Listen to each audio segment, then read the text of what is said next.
Ryan Reynolds here from Mint Mobile with a message for everyone paying big wireless way too much. Please, for the love of everything good in this world, stop. With Mint, you can get premium wireless for just $15 a month. Of course, if you enjoy overpaying, no judgments, but that's weird. Okay, one judgment.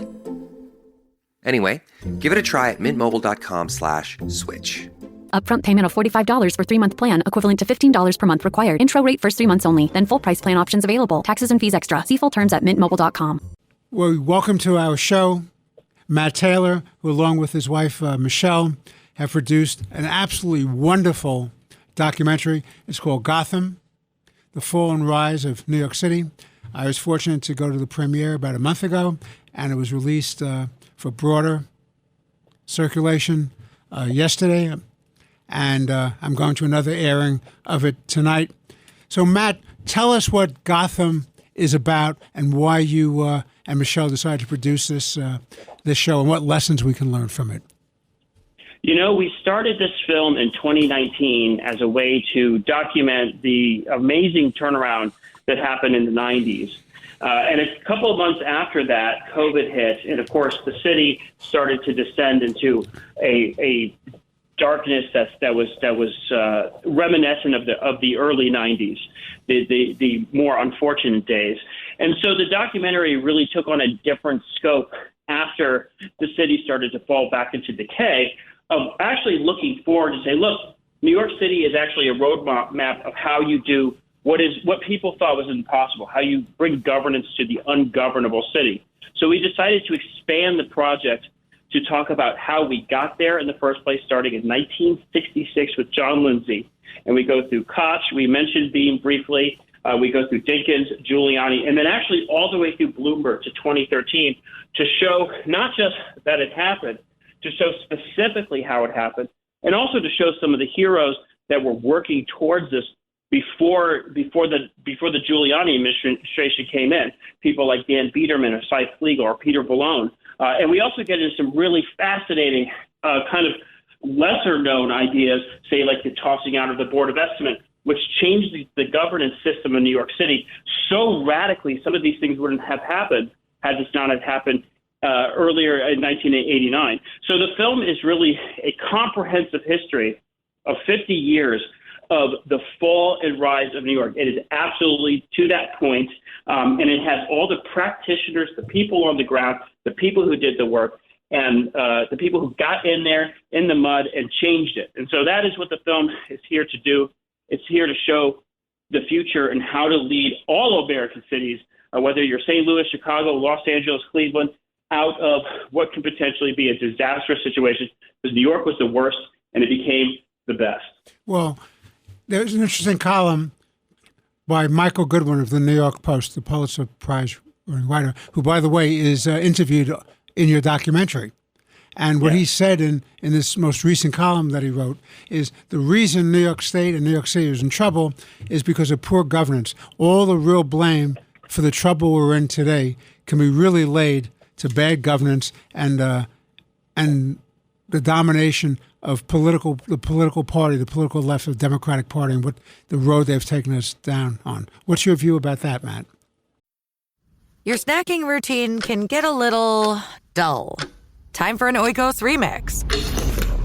Like a crunchy storm of sea salt praline pretzels, dark chocolate, and butter toffee, showering down into a smooth, creamy yogurt.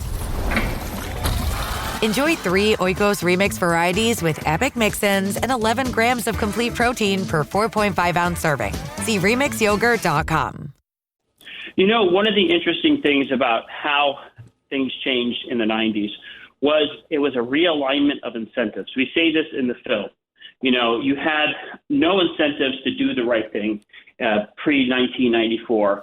And, you know, what they did is they took the massive amount of money that is required to run this city, and they simply put it so that people would do what they were paid to do, and they gave them incentives to do the right thing.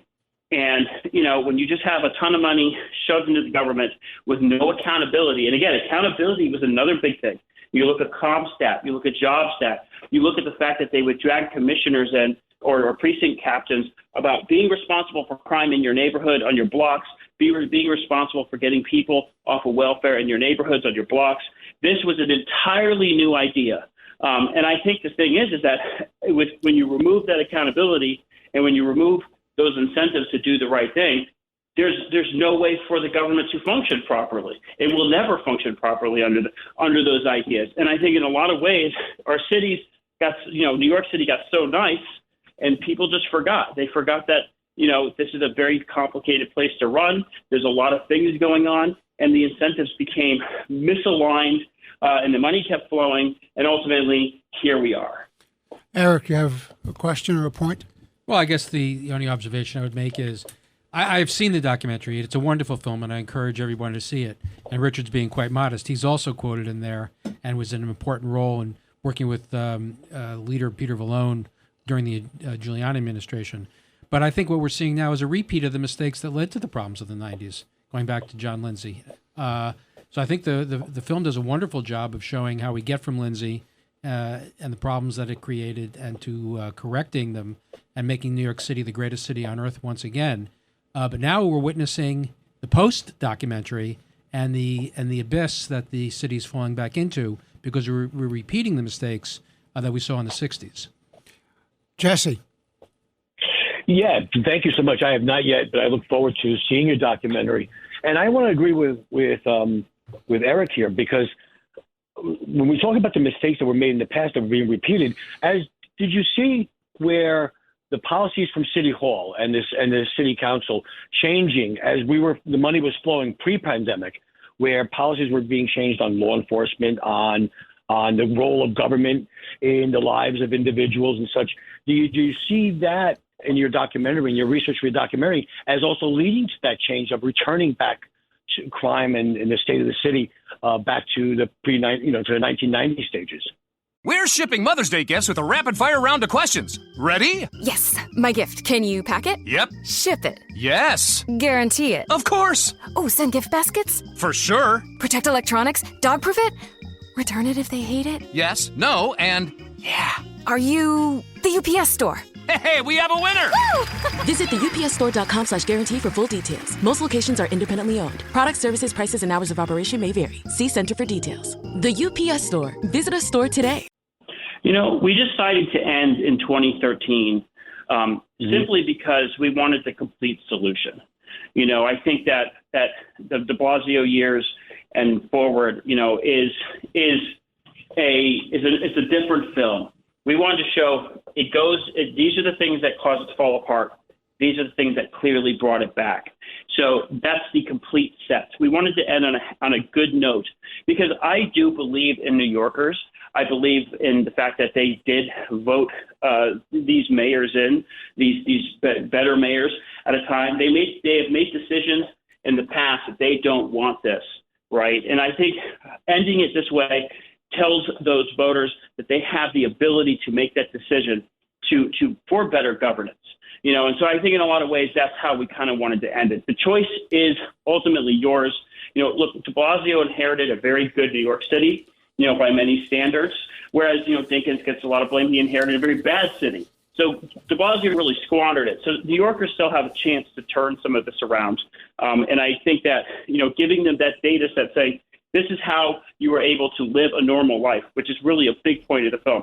A New Yorker could live a normal life like everyone else in America. That's the data set. Now you can make the decision. And where can one see your documentary, Matt?